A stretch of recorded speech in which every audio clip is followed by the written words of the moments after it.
ভারতের সীমান্ত রক্ষাকারী বাহিনী বিএসএফ এর মাধ্যমে অবৈধভাবে পুশিনের চেষ্টা প্রতিহত করেছে বিজিবি। আরও বিস্তারিত জানাতে এই মুহূর্তে ঠাকুরগাঁও মশালগাঁও সীমান্ত সামনে থেকে যুক্ত হচ্ছেন প্রতিনিধি এম এ সামাদ। একটু বিস্তারিত জানতে চাইব, ঘটনাটি ঠিক কখন ঘটে এবং সেই সাথে কিভাবে বিএসএফ কে বিজিবি প্রতিহত করলো, বিস্তারিত জানাবেন।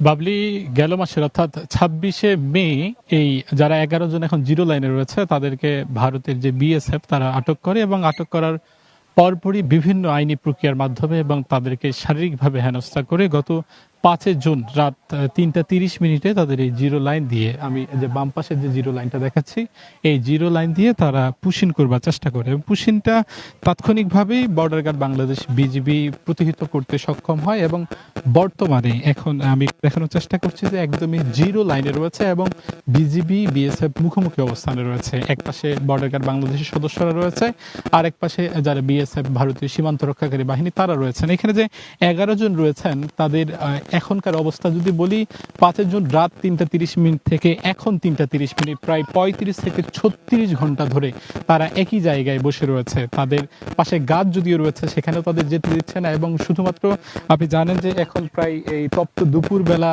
37°C তাপমাত্রা তাদের মাথার উপর দিয়ে যাচ্ছে। সবচেয়ে হৃদয় বিদারক এবং মানবাধিকারের দৃষ্টান্ত বা লক্ষণ যদি বলেন, এখানে 4 জন শিশু বাচ্চা রয়েছে, একজন 60 বয়স্ক মানুষ রয়েছে এবং এছাড়াও একজন গর্ভবতী নারীও রয়েছে। এই তপ্ত দুপুর বেলা প্রায় 36 ঘন্টা সময় ধরে শুধুমাত্র তারা মোটামুটি একটা কাপড়, একটু যাতে করে ছোট বাচ্চারা বা শিশুরা কিছুটা রোদ কম পায় সেই কারণে তারা সেখানে একটা চাদর পেতেছে যাতে করে খানিকটা তারা স্বস্তি পান। এই মানবতার জীবনযাপন কিন্তু এই 11 জন মানুষ করছেন। আমরা যতটুকু জানতে পেরেছি, যদিও পুশিনটা আমাদের বাংলাদেশের যার ক্ষেত্রে পুশিন এবং ভারতীয় সরকার বা ভারত সরকার বলছে অবৈধভাবে যারা ভারতে বসবাস করে তাদেরকে তারা পুশব্যাক করছেন এবং বাংলাদেশে তারা সেটাকে পুশিন করছেন। ভারতের চোখে যেটা পুশব্যাক, বাংলাদেশের চোখে সেটা পুশিন। কিন্তু বাস্তবতা হলো যে যদি কেউ শনাক্ত হন বা কেউ আটক হন তাহলে তাকে আইনি প্রক্রিয়ায় তাকে পুশিন করতে হবে এবং দুই সরকারের কথোপকথন এবং আলোচনার মধ্য দিয়ে নাগরিককে হস্তান্তর করতে হবে। কিন্তু পুরো ভিন্নই ভারত সরকার।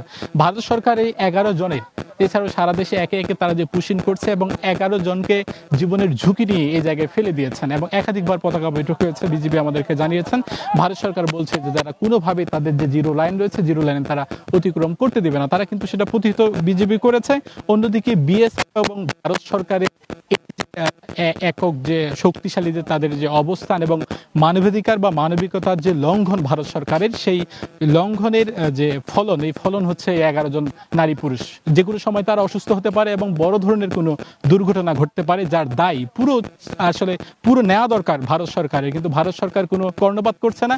যারা বাংলাদেশের বর্ডার গার্ড বাংলাদেশের যারা ঊর্ধ্বতন কর্মকর্তা তারা প্রত্যাশা করছেন এবং সরকারের যারা রয়েছেন তারাও প্রত্যাশা করেন শিগগিরই এই যাদের 11 জন পুশিন করা হচ্ছে তাদেরকে ভারত সরকার আবার ফিরিয়ে নিয়ে যাবেন এবং বৈধ প্রক্রিয়ায়